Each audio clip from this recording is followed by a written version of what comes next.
दोस्तों, इस कहानी को जरा ध्यान से सुनिएगा क्योंकि ये कहानी आपके जिंदगी भर काम आएगी। नमस्कार दोस्तों, बहुत समय पहले की बात है। एक छोटा सा नगर था।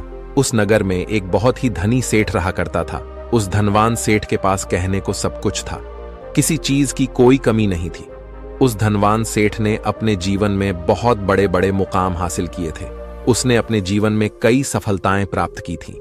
वह जिस नगर में भी व्यापार करने जाता, वहां पर भी उसे सफलता मिलना निश्चित था।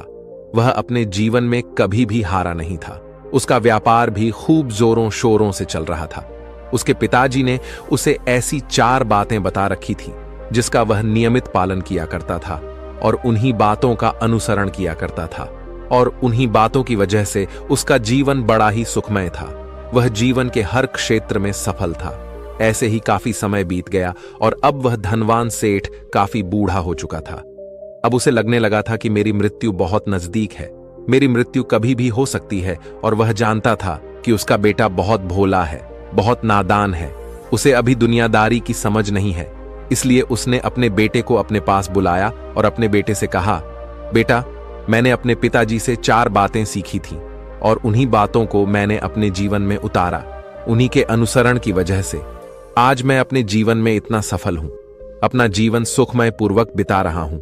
उन्हीं बातों की वजह से आज मैं इतना सुखी हूं, संतुष्ट हूं और इतना धनवान हूं। ना ही कभी मुझे कोई बीमारी हुई और ना ही मुझे कभी कोई धन की कमी हुई। और तुम देख ही पा रहे हो कि मैं इस नगर का सर्वश्रेष्ठ धनवान हूं। लेकिन आज मेरे पास जो कुछ भी है, मैं उससे संतुष्ट हूं, मैं खुश हूं। लेकिन मैं चाहता हूं कि तुम मुझसे भी आगे बढ़ो। तुम और नाम कमाओ, तुम और धन कमाओ, लोग तुम्हारे बारे में जाने, तुम्हें पहचाने। क्योंकि हमारा समय कुछ और था और तुम्हारा आने वाला समय कुछ और ही है।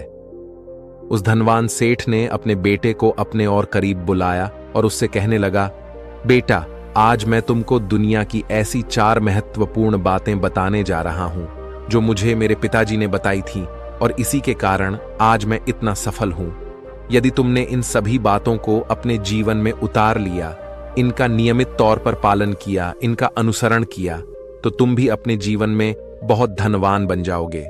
अपने जीवन को बहुत सुखमय तौर पर बिताओगे। इन बातों के अनुसरण से ना तो तुम्हारे घर परिवार में कोई दुख आएगा और ना ही तुम्हारे व्यापार में कभी कोई परेशानी उत्पन्न होगी। इतना कहकर धनवान सेठ अपने बेटे को 4 बातें बताना शुरू करता है। वह कहता है, बेटा, सबसे पहली बात है काम पर छाव में जाना और छाव में आना। दूसरी बात, अपने घर के चारों तरफ चमड़े की बांध रखना। तीसरी बात, हमेशा खाने को मीठा करके खाना। और चौथी बात, अपनी पत्नी को हमेशा बांध कर रखना। इतना कहकर वह धनवान सेठ अब निश्चिंत हो चुका था। वह यह जानता था कि उसका बेटा बहुत भोला है। वह अपने पिता की बात अवश्य मानेगा और इन सभी 4 बातों को अपने जीवन में उतारे और इनका अनुसरण भी करेगा। देखते ही देखते कुछ महीने बीत गए और फिर एक दिन धनवान सेठ मृत्यु को प्राप्त हो गया। अपने पिता की मृत्यु के बाद उस धनवान सेठ के बेटे ने उन सभी 4 बातों को एक कागज पर लिख लिया ताकि वह उन्हें भूल ना जाए और उन्हीं बातों को वह अपने जीवन में उतारने लगा। उन 4 बातों का अनुसरण करने लगा। सबसे पहली बात जो उसके पिता ने उससे कही थी, छाव में जाना और छाव में आना, तो उसने अपने घर से लेकर अपनी दुकान तक पूरे रास्ते पर एक टेंट लगवा दिया। क्योंकि उसके पास पैसा तो बहुत था और उसे कोई रोकने वाला भी नहीं था। जब भी कोई उससे पूछता कि आखिर तुमने ऐसा क्यों किया, तो वह उसके जवाब में बस इतना ही कहता कि मेरे पिताजी ने मुझसे ऐसा ही करने को कहा है। इसके बाद उसने अपने पिता की अगली बात का अनुसरण किया। उसने अपने घर के दोनों तरफ चमड़े की एक दीवार खड़ी करवा दी।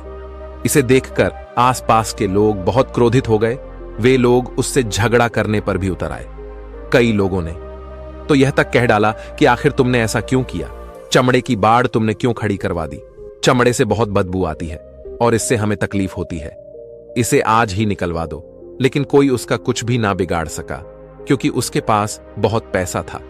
इसलिए कोई भी व्यक्ति उसका ज्यादा समय तक विरोध ना कर सका और उसने भी मन बना लिया था कि वह अपने पिता की सभी बातों को पूरे दिल से मानेगा।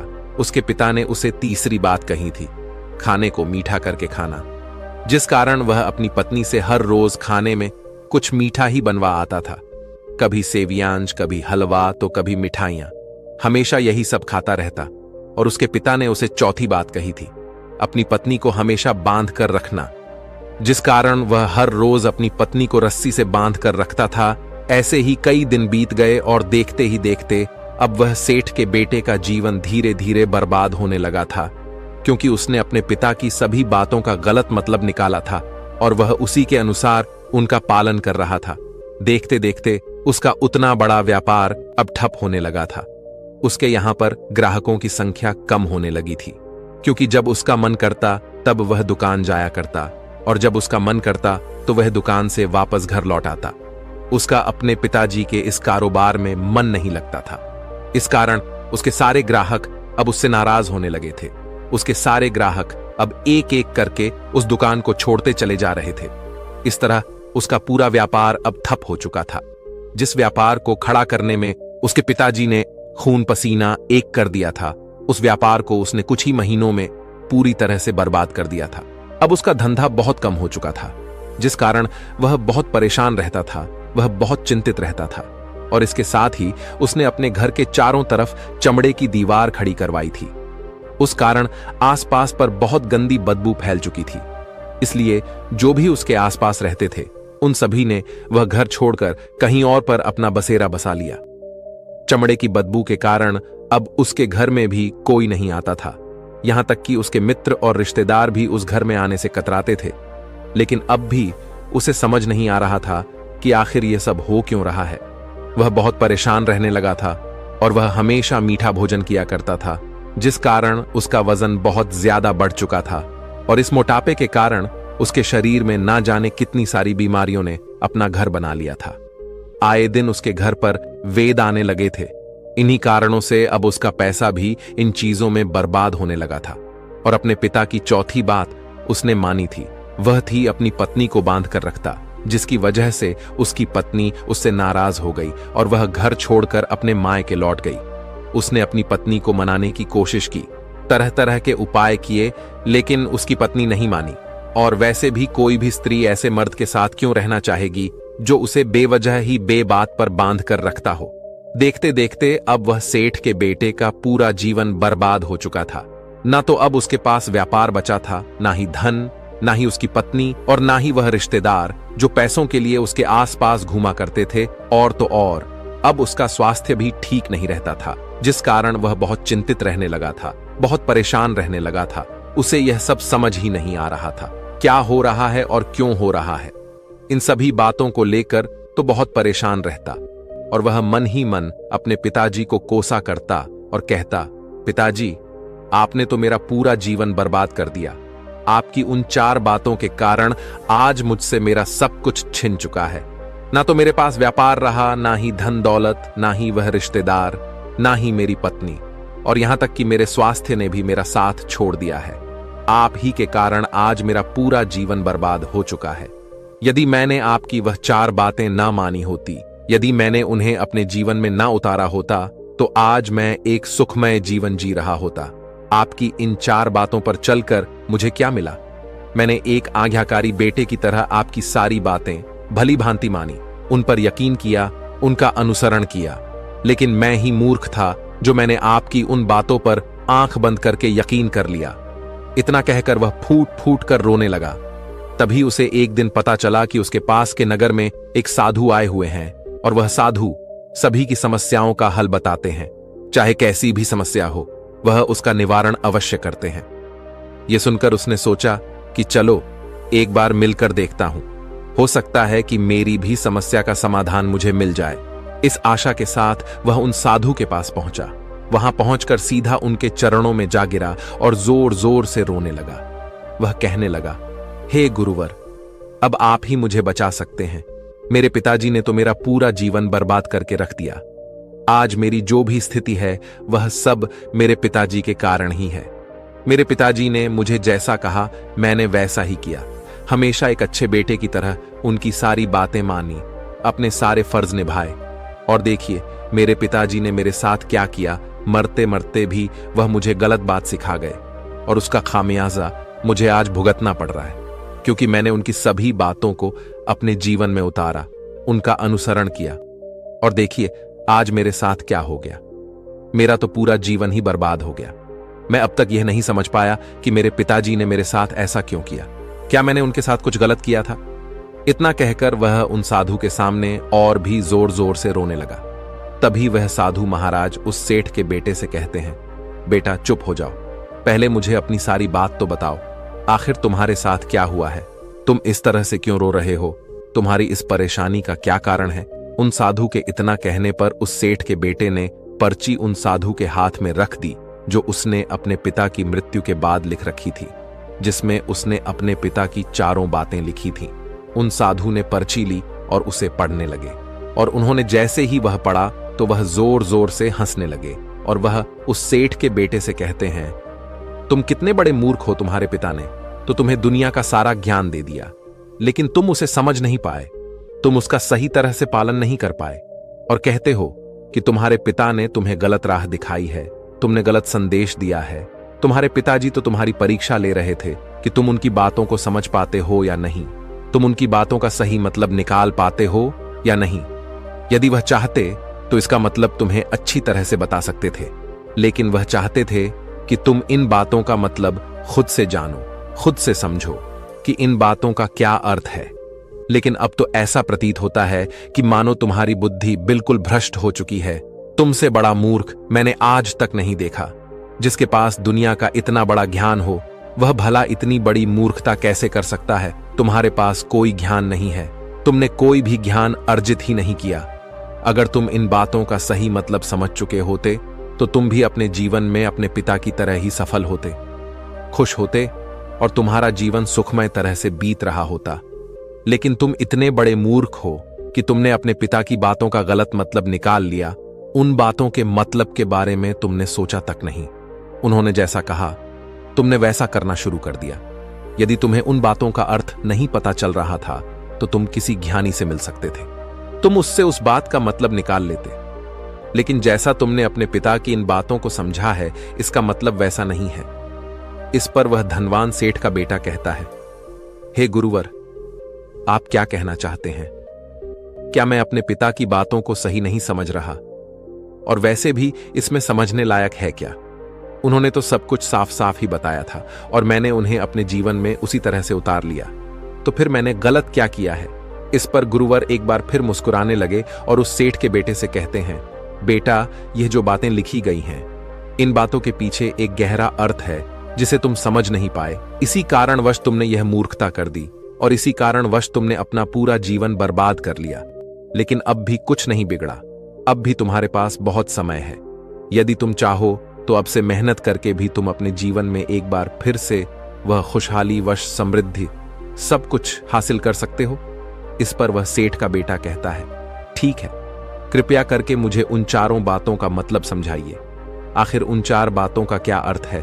इस पर साधु सेठ के बेटे को कहते हैं, तुम्हारे पिताजी ने तुमसे कहा था, काम पर छाव में जाना और छाव में आना। इसका मतलब यह है सूर्य निकलने से पहले ही तुम दुकान पर पहुंच जाना और सूर्यास्त होने के बाद ही तुम वापस घर आना, जिससे तुम्हें दुकान पर अधिक से अधिक समय मिल पाएगा। तुम उस काम को अच्छी तरह समझ पाओगे, उस काम को अच्छी तरह से कर पाओगे, उस काम को बढ़ाने में तुम अपना दिमाग लगा पाओगे और तुम अपने काम में तरक्की कर पाओगे। लेकिन तुमने तो इसका गलत ही मतलब निकाल लिया। तुमने तो अपने घर से लेकर दुकान तक एक ऐसा टेंट लगवा दिया जिससे तुम छाव में आ सको और छाव में जा सको। अब तुम ही बताओ, क्या तुमने अपने पिताजी की इन बातों का सही मतलब समझा था? यह सुनकर वह सेठ का बेटा जोर जोर से रोने लगा और कहने लगा, हे गुरुवर, मेरी ही गलती थी। मैंने अपने पिता की इन बातों का गलत मतलब निकाला और इसी कारण वश आज मैं पूरी तरह से बर्बाद हो चुका हूं। मैं ही सबसे बड़ा मूर्ख था। मेरे पिताजी ने तो मुझे इतना महत्वपूर्ण ज्ञान दिया, लेकिन मैं उस हीरे को पत्थर समझ बैठा। आगे वह सेठ का बेटा उन गुरुवर से कहता है कि गुरुवर, दूसरी बात क्या है, उसका अर्थ क्या है? आगे गुरुवर दूसरी बात का अर्थ समझाते हुए कहते हैं, चमड़े की बाड़ करवाना, इसका अर्थ यह है कि तुम अपने घर में कुत्ता या बिल्ली पालना।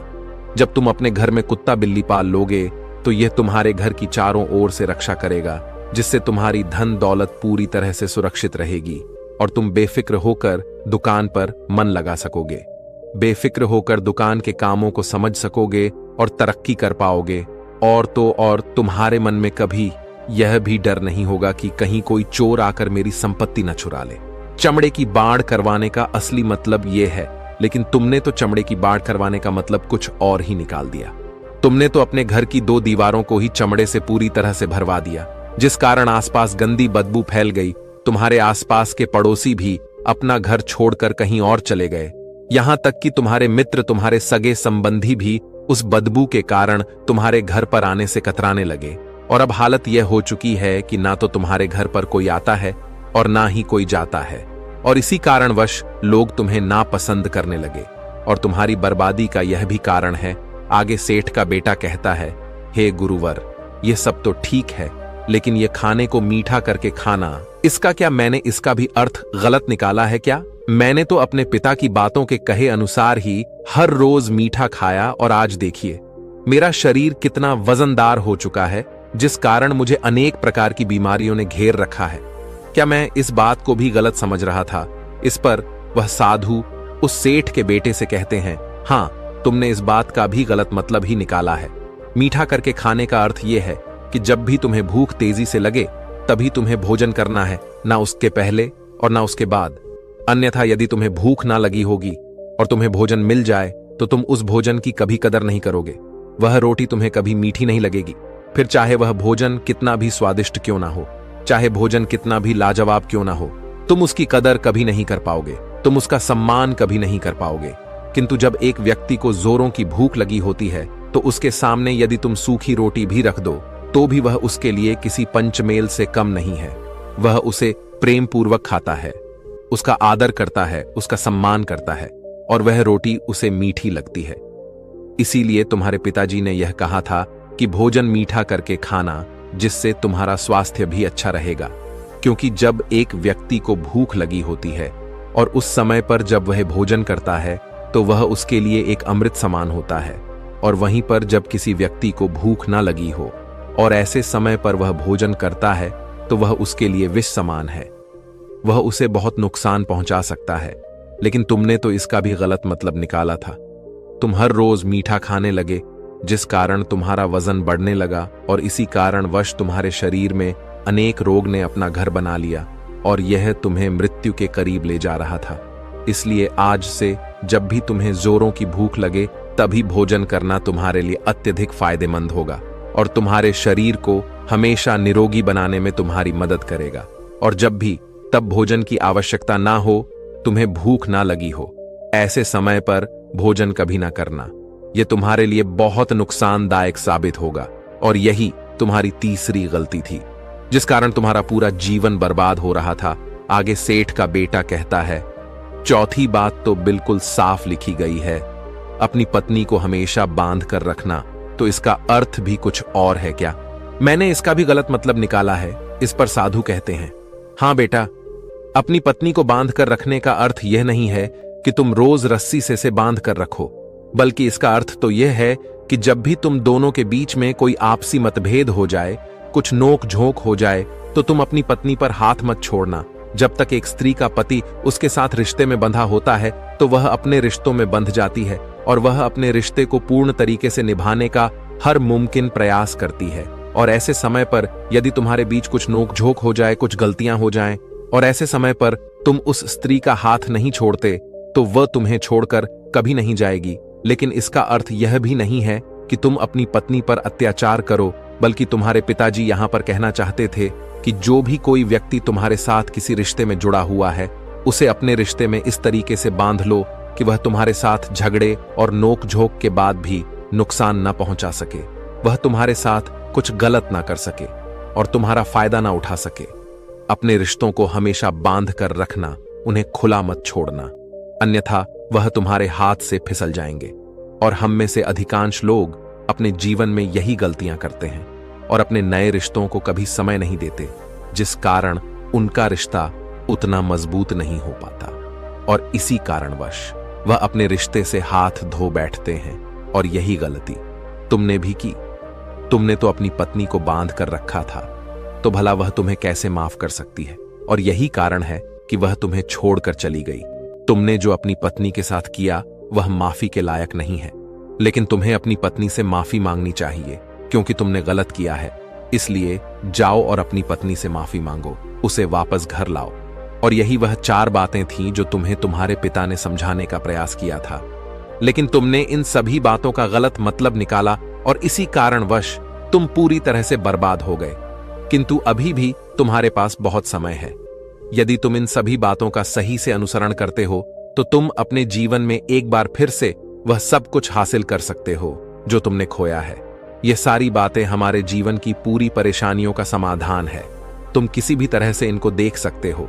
यदि तुम कामयाब होना चाहते हो तो तुम्हें मेहनत करनी ही होगी। सूर्य निकलने से पहले तुम्हें अपने घर से निकलना होगा और हमेशा सूर्य के ढलने के बाद ही तुम्हें घर वापस लौटना होगा, ताकि धन दौलत को कोई तुमसे छीन ना ले। तुम्हें अपने रिश्तों को कुछ इस तरीके से बांधना होगा ताकि वह रिश्ते तुम्हें परेशान ना करें, तुम्हें तकलीफ ना पहुंचाए, तुम्हारा फायदा ना उठाए। और हमेशा एक अच्छा और स्वस्थ भोजन करना जब तुम्हें भूख लगी हो, ताकि तुम्हें जो भी सांसें मिली हैं तुम उसे खुशी खुशी जी सको। और अपने रिश्तों को हमेशा बांध कर रखना, उन्हें खुला मत छोड़ना, अन्यथा वह तुम्हारे हाथ से फिसल जाएंगे। और अपने घर में अवश्य ही कुत्ते या बिल्ली को जरूर पालना, ताकि तुम्हारा धन हमेशा सुरक्षित रहे। इन सभी बातों का अपने जीवन में अनुसरण करने के बाद तुम अपने जीवन में सब कुछ एक बार फिर पा सकते हो जो तुमने आज तक खोया है। और हो सकता है कि तुम इससे भी अधिक उन्नति कर पाओ, इससे भी अधिक समृद्धि पा सको, अपने जीवन को खुशहाल और सुखमय बना सके। इतना कहकर वह साधु शांत हो गए और सेठ का बेटा भी अपनी सभी गलतियों को समझ चुका था। उसने उन गुरु को प्रणाम किया और वापस अपने घर लौट गया। उसने उन सभी 4 बातों को अपने जीवन में उतारा, उनका सही सही अनुसरण किया। उसके बाद से उसके जीवन में सकारात्मक प्रभाव दिखने लगे। वह एक बार फिर से अपने व्यापार को खड़ा करने में सफल रहा। वह एक बार फिर से अपनी पत्नी को घर लाने में सफल रहा और देखते ही देखते उसका जीवन सुखमय और आनंदमय हो गया था। तो दोस्तों, मुझे उम्मीद है कि आपको यह आज कहानी पसंद आई होगी और आपने इससे कुछ सीखा होगा। कहानी के बारे में अपने विचार आप हमें नीचे कमेंट बॉक्स में कमेंट करके बता सकते हैं। जाने से पहले वीडियो को लाइक करें और चैनल को सब्सक्राइब जरूर करें। तो चलिए मिलते हैं ऐसी ही कोई नई कहानी। तब तक के लिए अपना ख्याल रखें। धन्यवाद और नमो बुद्धा।